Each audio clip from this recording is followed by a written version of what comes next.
And now, it's time for another Dice Tower review with Ryan Metzler.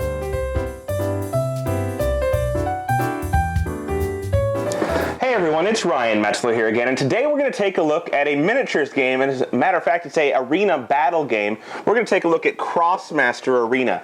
Now, this is a game for anywhere between 2 and 4 players. You can basically play as teams, in which you're going to be moving miniatures around a small arena-style combat area, trying to do as much damage as possible to eliminate your opponents from the game, or to get some of the kind of achievements that they've included into the game. And it kind of has a buffing system and all types of different things. But real quick, why don't we just take a look at what you get inside of this box. We'll see how the game plays, and then we'll come back here and we'll get my final opinions on Krosmaster Arena at the end. So here you can see the components of Krosmaster Arena set up for a 2-player game. Now, this is an arena combat game, as you might have guessed from the name, in which each player is going to control some characters on the board. And you'll see the miniatures for this game are awesome. This is the king of the gobbles, or go-balls, or whatever you want to call him. But he's got these really cool miniatures. And along with him, you get some tokens that are going to, of course, be used to be able to cast him, and you get a card that is going to give you the traits of this person. So you'll see it on here. He has 3 movement points. He has 10 hit points, and he has 7 action points, which he can use on his turns. So he's going to use these in order to accomplish things, and each character will have their own set of traits. For example, Bill Tell here, which is another one of my characters, instead has 3 movement points, 6 hit points, and 6 action points. And then they all have spells and abilities they can use. For example, this guy is a sniper. He has a long-range attack that he can use, and he also has a plaguing arrow that's also long-range, and will put some status effects on the opponent. So each person is going to have their own play style. Now, when you set up, you're going to set up on each side of the board. One player over here, and you have to set up on these little feet that you can see on the board. Then the other player will set up over here. You can draft your characters, you can choose them randomly, or you can simply just choose them or kind of deal them out. But essentially, each player is going to have 4 characters in the base set of the game in order to fight against the other player. Now, the idea here, depending on which scenario you're playing, is going to be either to kill all of your opponents, or you're going to start with 6 of what are called GGs. Now, these are going to be essentially kind of rewards that you're going to hold on to, but you can buy them from your opponent if you collect a lot of these little tokens here that are kind of a currency in the game. Or you can earn them from your opponents by killing their characters, and you'll gain these GGs equal to the level of their character from them. So, basically, you want to end up either killing all of your opponents or getting all their GGs from them before they can get them from you. In order to do this, you're going to use your characters to move around this board equal to their movement points. You're going to use a number of action points in order to either pick things up from the board or to make attacks against your opponents. And each of the costs for these different things is shown on here. For example, this attack costs 3, while this lower attack here costs 1. So you're going to be using these, and then, of course, you're going to be trying to incapacitate them in some way, shape, or form. So on your turn, the first thing you're going to do, if you're not the first player, is roll these 2 dice. And what this allows you to do is, this die will do nothing for you, but this other die here can be used to give a special trait to one of your characters. So we'll see that we have characters over here. I could put this on one of them, and that character would get the armor ability. So since it's an armored shield, you'll get armor. If it were the boot, they would get an ability called dodge, which lets them kind of try and run away a little bit. And if it were this one, they'd get critical hit, which makes them attack with 2 dice instead of 1. So you'll see that that's going to be a little bit of a good thing to have.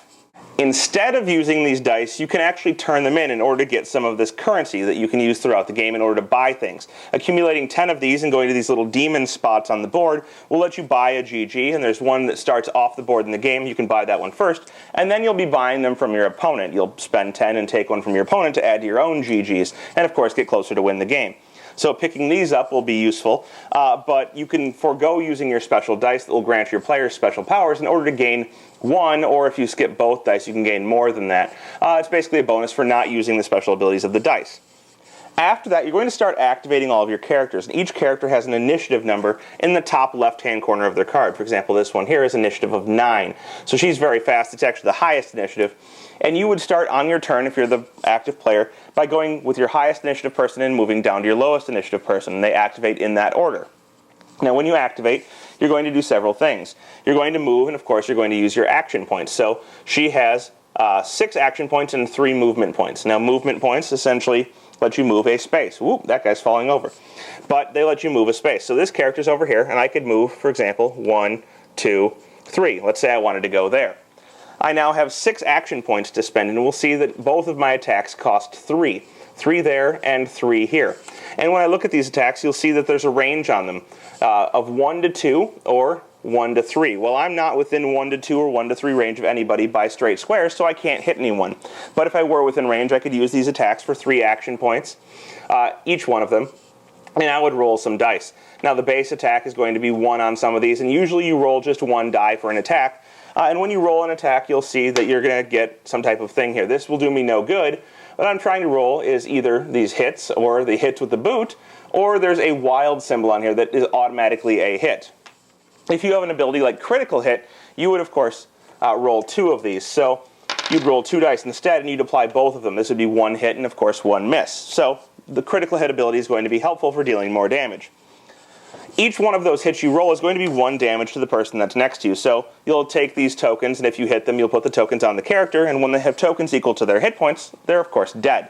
And at that point, you would take some tokens of the GGs from them and add them to your own supply equal to the character's level, which is in the upper right-hand corner. Now, instead of using these action points for the attacks that are on the cards, you can use them instead to do various other things. For one, you can pick up these little tokens, the tokens that are worth currency. And if you have those tokens, you can move to these demonic spots out here, and you can use 10 of those tokens to buy one of these. That would also be an action. Instead of doing that, you can go over and you can buy these different little upgrades for your characters. So there are level 1, 2, and 3, and these cost 3, 6, and 12 of those tokens a piece, but they're going to upgrade your character. You buy them, and you can either buy the one on top, knowing what you buy, or you can buy one underneath, kind of getting a surprise. And what these do is you place them on one of your characters, and you can use its ability later whenever you decide to reveal it. For example, this potion here lets you remove 3 wounds from whatever character has it. So when you get enough wounds, you can reveal it, and they'll no longer have those wounds. Or we have the Terra buff here, which will make certain types of attacks, which are basically elemental attacks, do +1 damage, and they'll also prevent 1 damage from that type of attack. And you have some other ones here that will increase the amount of damage that your attacks do at close range, and then some equipment that you can get that will stay on your character for the rest of the game, or until it dies, and it will give you bonuses to your MP and your AP and your hit points, or this one here gives you bonuses to your hit points and also gives you the ability to counterattack. So you'll see there's a wide variety of things that are available in the game to do. You can pick stuff up and buy equipment to increase the ability of your characters, or you can just rush your opponents to try and deal damage to them. Now, there are also some characters that have special abilities. Like this one here is the Queen of the Tofus. She has an ability called Summon Tofu. And Tofus are these little tokens right here. These tokens are basically additional characters that the Queen of the Tofus can control in order to try and do damage. Each of these tokens is basically a small additional familiar or something like that that you can put on the board. And it has its own hit points and its own movement and its own actions. And then it has its own attack that you can use in close range in order to try and do some attack. But you'll see it has a base of 0, which means that even if you hit, it does no damage. And you must roll the die and succeed on rolling a hit in order to do any damage to a player. So these guys are a little bit weak, but they also increase the ability of the ability for the Queen of Tofus. She has Dan Tofu, that when she gets close to somebody and there are Tofus around them, her attacks deal more damage. So she's going to try and use these to her advantage to surround her opponent and deal extra damage. Either way, you'll see there's a lot of tokens and a lot of stuff that's used in this game. There are different summons available. For example, Bada Boom over here throws little bomb tokens around, and they go off at the start of his turn and damage things that are around him. Or Little Healy, which is over here, is able to heal other characters. So she's going to kind of hide around on the outskirts, try not to take too much damage, and heal her teammates while they do damage to the opponent. Anyhow, you have your life tokens, your status tokens to keep track of your AP and your MP effects that happen throughout the game.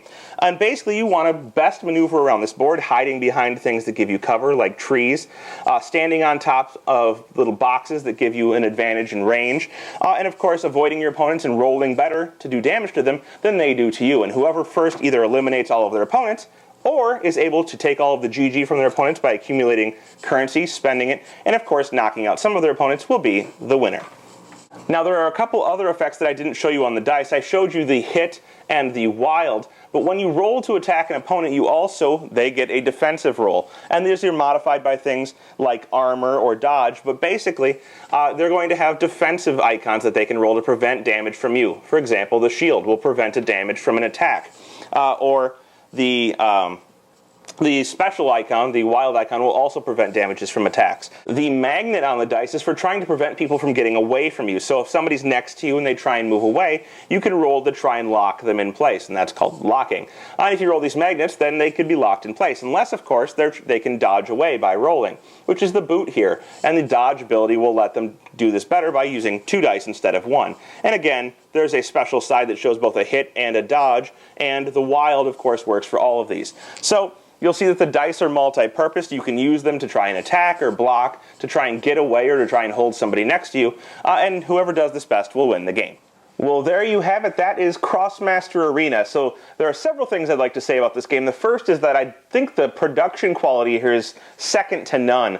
This is by far one of the best arena-style games I've seen in terms of production quality. The figures are amazing. The little cardboard trees and bushes and even the boxes like you can stand on in order to improve your range are all very well made, and they add to the atmosphere of the game very well. The tokens and stuff are pretty much standard, but the game overall is a very good arena game. Now, I'm not the biggest fan of arena games because they still really come down to rolling dice. And if you roll poorly, of course, you're not going to do well. But if you're a fan of arena games, I think Krosmaster Arena is one you're really going to want to look at because it really does shine.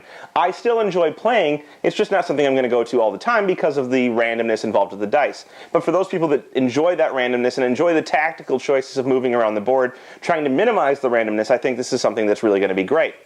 In addition, I like the fact that they've added the ability to kind of customize your character in the game by buying additional things that you can put on them. They have the currency system, and you can move around and pick up that currency, and then spend the currency on changing or modifying your character to kind of hopefully compensate for future scenarios. So I think everything they've done here is great. It's just not my particular style of game. Now, in addition to all of that, they have like a tournament scene for the game, and they have like boosters you can buy to get even more characters to customize it even more. So you can kind of specialize in which characters you like to play. You can, make the game more replayable by having more characters, and simply just kind of get the most out of your purchase. So if that sounds good to you, and I think if you are a fan of this game, you should definitely check it out. That's Krosmaster Arena. Thanks so much for watching the Dice Tower videos. Find more great videos and reviews, as well as our top-rated audio podcast at Dicetower.com. You can also find other great shows at Dicetowernetwork.com. I'm Eric Summerer, and you've been watching The Dice Tower. The Dice Tower is sponsored by Cool Stuff Inc., where you can find great games for great prices. Cool stuff in stock. Check them out at CoolStuffInc.com.